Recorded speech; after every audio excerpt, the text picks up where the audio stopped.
When the NBA playoffs get rolling here in the next couple of months, a lot of people are picking the Bucks, Clippers, Lakers to win it all, but we want to dig a little deeper and see who could surprise out there. Got Ryan Knaus and Steve Alexander from Rotoworld with me here. So Ryan, so look into your crystal ball and see which team out there do you feel like could surprise some people, turn some heads, pull it all together for this very strange 2020 playoff.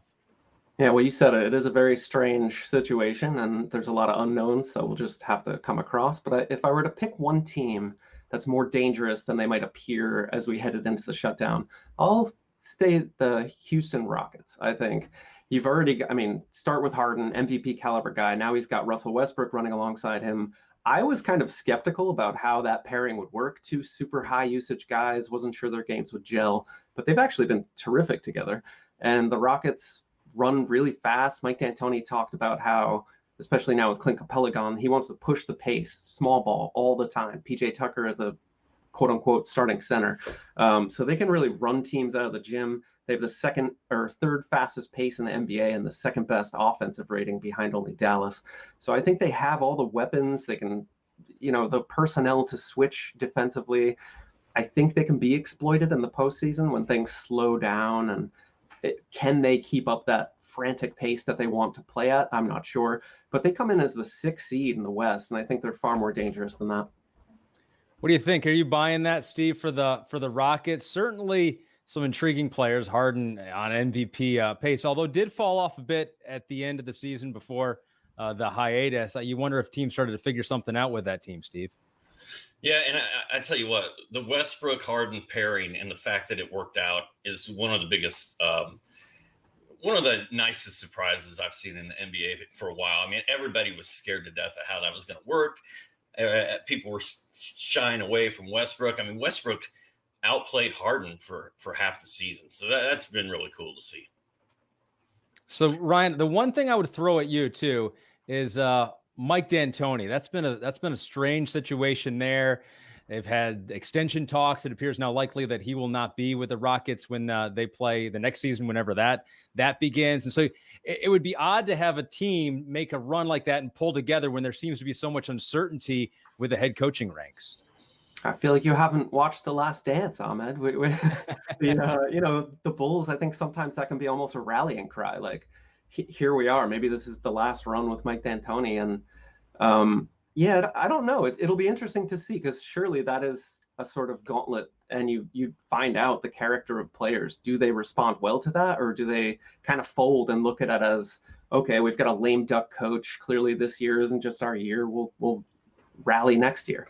That'll be interesting to see. The emotional character of this team. Can they pull together? That's a good question. It's going to be strange to see how all the teams react with all the different situations that they have been thrown in here into the bubble in 2020. So, Steve, you can't take the Rockets. Ryan took the Rockets. Who is your surprise possible team of this playoff? Well, the New Orleans Pelicans are 3.5 games out. As we have covered, if you're within 4 games of the number 8 seed, you have a chance at a play-in. And the Pelicans have a great schedule. Not only do they have Zion Williamson, not only do they have Lonzo Ball, who was on fire, they have all-star Brandon Ingram, they've got Drew Holiday. Outside of all that, they also get to play the Spurs twice in their final 8 games. And the Spurs don't have LaMarcus Aldridge. They get to play the Sacramento Kings twice, and, they're the Kings. And then they get to play the Memphis Grizzlies twice. So 6 out of their final 8 games are against, teams they should beat on paper. Also, we got to remember that the Pelicans started out 7-23 on the season. The fact that they are in a position to possibly get in the playoffs is pretty incredible. And everybody, I feel like everybody, including Adam Silver and every TV executive out there, wants Zion Williamson in the postseason. They want to see Zion in the playoffs. I just feel like they're sort of a Cinderella team that's going to be there. Ryan, I think the interesting thing about New Orleans is a lot of people believe that, it's because Zion has come back and he's healthy and he's throwing up 30 points per game is the reason that they're a hot pick and trending now. But that team around him, that team around Zion really did step up at the later part of the regular season. Yes, Steve mentioned Brandon Ingram, who has really just erupted onto the scene, almost universally acknowledged as a max player now. He's going to get paid. They also have enough veterans around them. You know, Drew Holiday, Derek Favors, JJ Redick. They give them a sort of backbone of experience on which all these young guys can sort of go for a ride. And we don't know what's going to happen. You know, they've got a lot of young guys, but enough veterans, I think, to pull together in the postseason when it matters most. So I'm not averse to Steve's pick of the Pelicans. I'm going to stick with my Rockets, but yeah, I'm interested to see what they can do. And I think out of that group at the bottom of the Western Conference, I think the Pelicans have the best chance to pull it off.